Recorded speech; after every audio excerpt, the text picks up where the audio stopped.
Hello guys, welcome back to my channel. आज की video में we are suppose to start fourth topic of retirement of a partner. This topic is again very simple as is the previous topic. This topic is distribution of reserve and surplus. Before we understand distribution of reserve and surplus, please subscribe, like and share my channel. I hope you have done this. अब हम distribution of reserve and surplus समझेंगे। Almost equal है जैसा हमने admission के chapter में किया था। उसमें भी 2-3 जनरल एंट्री थी, इसमें भी 2-3 जनरल एंट्री है। लिटिल बिट स्लाइड सा डिफरेंस है, उसको हम देखते हैं। Profit and losses, general reserve, accumulated reserve, जो ओल्ड बैलेंस शीट, जो क्वेश्चन दिया होता है, जो स्टेटमेंट दी होती है, स्टेटमेंट में जो बैलेंस शीट दी होती है that is called old balance sheet. उस बैलेंस शीट की लायबिलिटी साइड में अगर कोई general reserve, accumulated reserve, reserve fund या प्रॉफिट एंड लॉस अकाउंट का बैलेंस हो तो that will be distributed between और अमंग ओल्ड पार्टनर्स।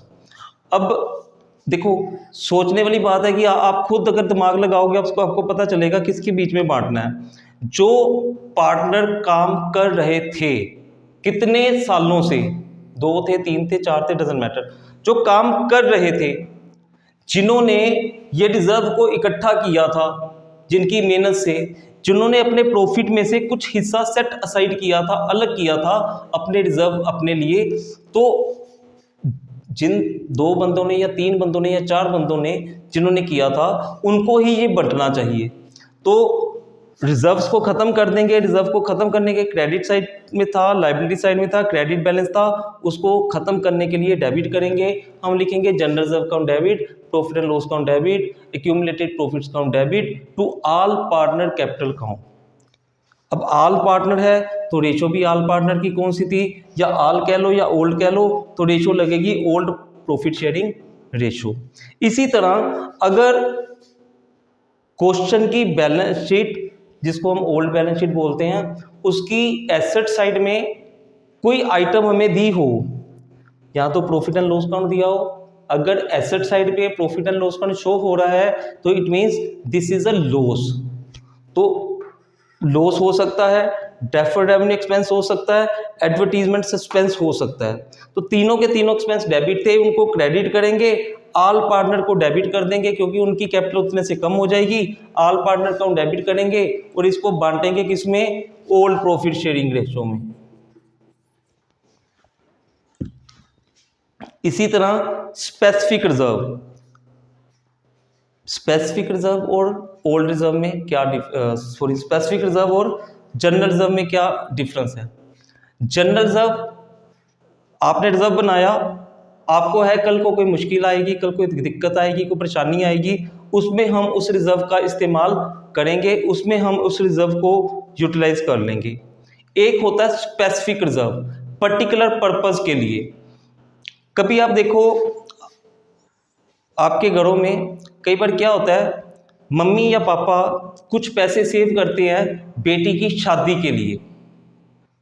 उनको होता है कि यार ये ना एक सेविंग अकाउंट खुला लिया, कुछ कन्या समृद्धि खुला लिया या कुछ ले लिया, ये पैसे बेटी की शादी के काम आएंगे। कभी कभी कुछ पैसे सेव करते हैं बेटे की या बेटी की हायर एजुकेशन के लिए।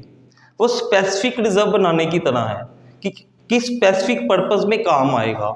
एक होता है आपके मम्मा लोग, आप देखो कभी भी पापा जितने भी पैसे मम्मा को दे, मम्मा उस पैसे में थोड़ा सा पैसा सेव करके एक सेट साइड कर लेते हैं। वो जो पैसा सेट साइड करते हैं मम्मा, वो normally general reserve kind of होता है कि कभी भी घर में किसी भी किस्म की दिक्कत, परेशानी, प्रॉब्लम आए, चाहे मेडिकल इमरजेंसी आए, चाहे कोई किसी क्लोज रिलेटिव की शादी ब्याह जिसमें ज़्यादा खर्च करना हो, या कभी ऑल ऑफ सडन फैमिली का कहीं टूर बन जाए तो पापा कहे मेरा इतना बजट नहीं है, तो फिर मम्मा कहती मेरे पास है आप बनाओ। या किसी भी छोटे मोटे या किसी भी इमरजेंसी में काम आने के लिए मम्मा एक जनरल रिजर्व बनाती है, नॉर्मली पैसे बचा लेती है। एक वो जनरल रिजर्व, एक स्पेसिफिक रिजर्व में क्या है, स्पेसिफिक रिजर्व में क्या है, पापा या मम्मा ये प्लान करके चलते हैं कि बच्चे की शादी या बच्चे की एजुकेशन, जैसे मेडिकल एजुकेशन, इंजीनियरिंग के लिए हमें इसको करवाना है, तो तब हमारे पैसे लगेंगे, उसके लिए कोई एक प्रोविज़न बनाएं, उसके लिए कोई इन्वेस्टमेंट करें या पैसे को सेट साइड करें, that will be known as specific reserve. Business में स्पेसिफिक रिजर्व कई तरह के हो सकते हैं, ये तो जनरल रिजर्व बट गया और ये लॉसेस बट गए। रिजर्व चाहे स्पेसिफिक हो चाहे जनरल हो, अगर वो बटेगा तो सभी पार्टनर में, ओल्ड पार्टनर में ही बटेगा। अब एडमिशन में हमने वर्कमैन कंपनसेशन रिजर्व और इन्वेस्टमेंट फ्लक्चुएशन रिजर्व किया था, इसकी ट्रीटमेंट वैसी ही है। जो पार्ट बच जाएगा क्लेम देने के बाद वर्कमैन कंपनसेशन रिजर्व का, या वैल्यू को एडजस्ट करने के बाद इन्वेस्टमेंट फ्लक्चुएशन रिजर्व जो बच जाएगी हमारे पास, that will be transfer to या distributed to all partner capital account in old profit sharing ratio. I think जो पिछली वीडियो मैंने डाली थी devaluation of assets and liabilities की, उसमें शायद मैं कहीं लिखना भूल गया। कोई मुझे कह रहा था कि आपने सर वहाँ पे लिखा नहीं है कि तो वो जो प्रॉफिट है या जो लॉस एंड में आना है डिवैल्यूएशन का, वो किस रेशो में बंटेगा, तो वो ओल्ड प्रॉफिट शेयरिंग रेशो में ही बंटेगा। जब पार्टनर आल है तो आल की जो रेशो थी वही रेशो लगेगी, आल की रेशो ओल्ड है तो ओल्ड प्रॉफिट शेयरिंग रेशो में वो भी बंटेगा।